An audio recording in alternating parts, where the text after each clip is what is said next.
Hi viewers, welcome back to our channel. SS real estate Hanamkonda Warangal ప్రాపర్టీస్కి స్వాగతం. Hanamkonda భీమారంలో DPS school దగ్గరలో మంచి లొకేషన్లో కొత్తిల్లు కొనాలనుకుంటున్నారా? అయితే ఈ వీడియో మీకోసమే. భీమారం ప్రాంతంలో 153 గజాల్లో నిర్మించిన అద్భుతమైన ఈస్ట్ ఫేసింగ్ న్యూ హౌస్ ఇప్పుడు సేల్కి అవైలబుల్ ఉంది. ఫ్యామిలీకి పర్ఫెక్ట్గా ఉండే ఇంటి పూర్తి వివరాలు ఇప్పుడు చూద్దాం.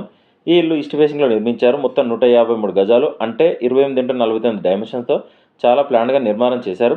గ్రౌండ్ ఫ్లోర్ పార్కింగ్తో పాటు స్పేషియస్ 2 BHK హౌస్ ఇచ్చారు. ఇంటి ముందు 30 ఫీట్ల సీసీ రోడ్డు ఉంది. వాహనాలు రాకపోకం చాలా సౌకర్యంగా ఉంటుంది. ఇంట్లో ప్రతి రూమ్లో అందమైన ఫాల్ సీలింగ్ చేశారు. అలాగే ప్రతి రూమ్లో సెల్ఫ్ అండ్ ర్యాక్స్ ఇప్పటికే ప్రొవైడ్ చేశారు. సపరేట్ పూజా రూమ్ కూడా ప్రత్యేకంగా ఇచ్చారు. 2 బెడ్రూమ్స్లోకి 2 అటాచ్డ్ వాష్రూమ్స్ ఉన్నాయి. ఇంటి బయట మెట్ల కింద కామన్ బాత్రూమ్ కూడా ఏర్పాటు చేశారు. వాషింగ్ ఏరియా కూడా సపరేట్గా ఇచ్చారు. ముఖ్యంగా ఫ్యూచర్లో కన్స్ట్రక్షన్ చేసుకోవడానికి G+1 బిల్డింగ్ పర్మిషన్ కూడా ఉంది. ఈ ఇల్లు హన్మకొండ భీమారంలో డిపిఎస్ స్కూల్కి చాలా దగ్గరలో ఉంది. ఈ అందమైన కొత్తింటి కోసం కేవలం 78 లక్షలు చెప్తున్నారు. స్లైట్లీ నెగోషియబుల్ ఉంటుంది. ఇలాంటి మంచి ప్రాపర్టీస్ కోసం వెంటనే కాల్ చేయండి. SS real estate 9133878010 7386526557. మా ఛానల్ని సబ్స్క్రైబ్ చేసి బెల్ ఐకాన్ని ప్రెస్ చేయండి. డీల్ కుదిరితే 2% కమిషన్ ఛార్జ్ చేస్తాం. Thank you.